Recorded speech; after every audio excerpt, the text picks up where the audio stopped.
प्यारे साथियों, जय हिंद, नमस्कार। हमारे यूट्यूब चैनल रोज़गार वाला में आपका स्वागत है। साथियों, हर रोज़ की तरफ आज फिर हम लेके आए हैं ताज़ा अपडेट। खबरों के लिए हमारे चैनल को लाइक, शेयर व सब्सक्राइब ज़रूर कर लें। आज की अपडेट में यह है कि प्रदेश के जून के बाद से सैकड़ों पद खाली हैं। प्रदेश के अशासकीय सहायता प्राप्त महाविद्यालयों में 30 जून के बाद बड़ी संख्या में असिस्टेंट प्रोफेसर के पद खाली हो गए हैं, लेकिन अभ्यर्थियों को इन भर्ती पर इंतज़ार करना होगा। अभी तो यह भी तय नहीं हो पाया है कि पुरानी भर्ती कब पूरी होंगी। अशासकीय महाविद्यालय में असिस्टेंट प्रोफेसर के पदों पर भर्ती की जिम्मेदारी उत्तर प्रदेश के उच्चतर शिक्षा सेवा आयोग यूपीएचएससी के पास है, लेकिन भविष्य में नया शिक्षा चयन आयोग का गठन होना है या अभी भी नहीं हो पाया है, जो कि यह भर्ती कराएगा। पर नया आयोग अब तक अस्तित्व में नहीं आ सका। आयोग हर साल उच्च शिक्षा निदेशालय से असिस्टेंट प्रोफेसर के पदों का अध्याचन मांगता है और निदेशालय क्षेत्रीय उच्च शिक्षा अधिकारियों से रिक्त पदों का विवरण लेकर आयोग को अध्याचन भेजता है। उच्चतर शिक्षा सेवा आयोग और उच्च शिक्षा निदेशालय के सूत्रों का कहना है कि यूपीएचएससी के अध्यक्ष पद फरवरी 2023 से खाली पड़ा है।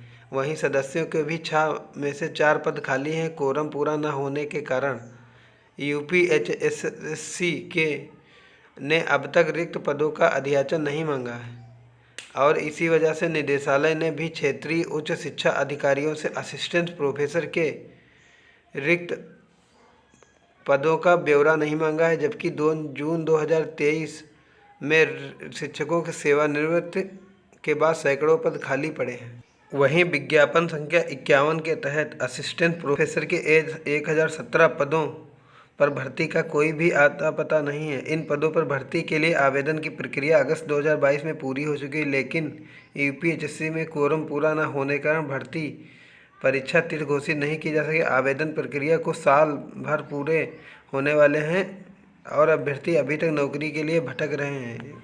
इसलिए आयोग जब गठन होगा उसके बाद ही परीक्षा हो पाएगी। अगली खबर यह है कि डीएलएड की 1.33 लाख 1,33,000 सीटें फिर रह गई हैं खाली। डीएलएड प्रशिक्षण 2023 में प्रवेश के लिए ऑनलाइन पंजीकरण के दोबारा मौका मिलने के बावजूद 1,33,603 सीटें खाली रह गई।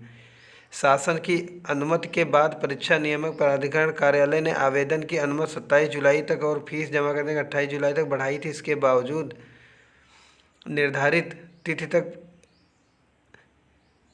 1,21,246 अभ्यर्थियों ने पंजीकरण कराया, जिसमें से 99,747 अभ्यर्थियों ने प्रवेश लेने के लिए फीस जमा की। पूरी तरह से भरे हुए आवेदन पत्र के प्रिंट आउट लेने की अंतिम तिथि 30 जुलाई है। इस बार प्रदेश के 67 जिला शिक्षा एवं प्रशिक्षण संस्थान डाइट व सीटीईटी के 10,600 और 2,974 निजी कॉलेजों के लिए 2,22,750 कुल 2,33,350 सीटों पर प्रवेश दिया जाना है। साफ है कि 1.25 लाख से अधिक सीटें खाली रह जाएंगी। इससे पहले अंतिम तिथि 27 जून तक तकरीबन 57,000 अभ्यर्थियों ने पंजीकरण कराया था, जिसके चलते आवेदन के लिए 27 जुलाई तक एक बार फिर और मौका दिया गया है। प्रदेश में 4.5 साल से कोई शिक्षक भर्ती न आने के कारण शिक्षक भर्ती में बीएड मान्य होने के कारण डीएलएड के प्रति रुझान कम हुआ है।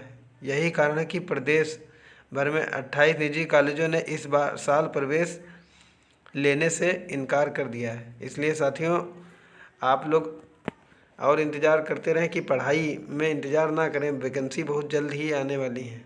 हर जगह से ये मुद्दा उठाया जा रहा है। इस बार भी टीईटी के आसार कम। प्राथमिक और उच्च प्राथमिक स्कूलों में सहायक अध्यापक भर्ती के अनिवार्य उत्तर प्रदेश शिक्षक पात्रता टीईटी यूपी टीईटी इस साल भी होने के आसार नहीं हैं। मुख्यमंत्री योगी आदित्यनाथ ने टीईटी कराने की जिम्मेदारी परीक्षा नियामक प्राधिकरण कार्यालय को लेकर प्रस्तावित उत्तर प्रदेश शिक्षा सेवा चयन आयोग को सौंपी है। टीईटी कराने में न्यूनतम 4 से 5 महीने का समय लगता है, जबकि नया आयोग अब तक अस्तित्व में नहीं आ सका है। पहले आयोग की अधिसूचना जारी होगी, उसके बाद अध्यक्ष और सदस्यों के आवेदन लेकर उनकी नियुक्ति की जाएगी। इसमें कम से कम 2 से 3 महीने का समय लग जाएगा। ऐसे में यदि आज की तारीख में भी नए आयोग की अधिसूचना जारी होती है तो इस वर्ष यूपीटीईटी कराना नामुमकिन होगा। पिछले साल भी परीक्षा नहीं हो सकी थी। इससे पहले नवंबर 2021 के पेपर लीक होने का 21 जनवरी 2022 को परीक्षा हुई थी। अगली खबर यह है कि प्रवक्ता 2016 के 110 पदों के लिए काउंसलिंग दो को है। सहायता प्राप्त माध्यमिक विद्यालय में प्रवक्ता पीजीटी 2016 में चयन के बावजूद कार्यभार ग्रहण न कर पाने के कारण रिक्त 110 पदों पर प्रतीक्षा सूची के अभ्यर्थियों की काउंसलिंग 2 अगस्त को शिक्षा निदेशालय में होगी। माध्यमिक शिक्षा निदेशक डॉक्टर महेंद्र देव के अनुसार हिंदी, संस्कृत, शारीरिक शिक्षा, जीव विज्ञान, अंग्रेजी, गणित, वाणिज्य, कला, रसायन विज्ञान, नागरिक शास्त्र, अर्थशास्त्र, शिक्षा शास्त्र, भूगोल, इतिहास, भौतिक विज्ञान, मनोविज्ञान और समाजशास्त्र के रिक्त पदों पर काउंसलिंग होगी। उप शिक्षा निदेशक प्रमोद कुमार के अनुसार 110 रिक्त पदों के लिए तकरीबन 200 अभ्यर्थियों को बुलाया गया है। काउंसलिंग होने में अभ्यर्थियों को कट ऑफ एवं रिक्त पदों का विवरण वेबसाइट पर अलग से जारी कर दिया जाएगा। साथियों, अगली खबर यह है कि 1.5 लाख बेरोजगारों को फीस के 290 करोड़ रुपए वापस होंगे।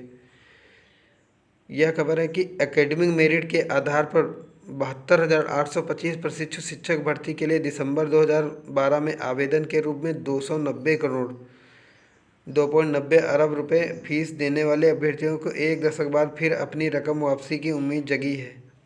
इलाहाबाद हाई कोर्ट ने बीती 26 जुलाई को एक अभ्यर्थी राजकुमार मिश्रा के मामले में सचिव बेसिक शिक्षा परिषद प्रताप सिंह बघेल को 10 दिन में फीस वापस करने को कहा। इस मामले की सुनवाई 8 अगस्त को होगी। इसी के साथ आवेदन करने वाले 1.5 लाख से अधिक बेरोजगारों को की फीस वापस मिलने की उम्मीद जगी है। तत्कालीन बसपा सरकार ने 30 नवंबर 2011 को प्राथमिक स्कूलों में 72,825 प्रशिक्षु शिक्षक भर्ती टीईटी मेरिट से शुरू की थी, लेकिन पात्रता परीक्षा में धांधली के आरोप लगने के बाद सपा सरकार ने प्रशिक्षु शिक्षक भर्ती टीईटी मेरिट की बजाय एकेडमिक रिकॉर्ड के आधार पर करने का निर्णय लिया। दिसंबर 2012 में विज्ञापन जारी किया गया था।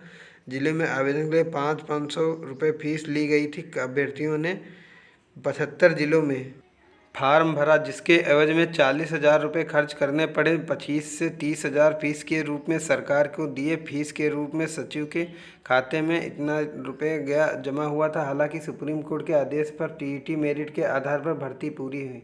साथ ही हमारे चैनल को लाइक, शेयर, सब्सक्राइब जरूर कर लें। धन्यवाद।